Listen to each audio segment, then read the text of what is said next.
नाज़रीन, आज मैं आपको बताऊंगी एक दिलचस्प वाक़या कि तपते हुए रेत के सहरा में बर्फ़बारी हो गई। सहराए आज़म में 37 साल बाद पहली दफ़ा बर्फ़बारी हुई। गैर मुल्की खबर रसाई इदारे के मुताबिक अलजायर के छोटे से सहराई कस्बे एन सफारा के बासियों को सुबह उठने के बाद इल्म हुआ कि इनके इर्द गिर्द फैले सुर्ख रेतीले टीले अचानक सफ़ेद हो गए हैं। शहरी ये मंजर देखकर दंग रह गए कि सहरा में बर्फ़बारी हो रही है।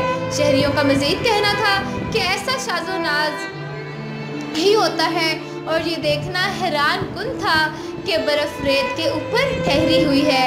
ये बर्फ़ एक दिन तक रेत पर मौजूद रही और इसके बाद पिघल गई। ऐसा तारीख़ में महज दूसरी बार हुआ कि सहराए आज़म में बर्फ़बारी हुई। पहली बार फरवरी 1979 में अलजायर में ऐसा ही हुआ था।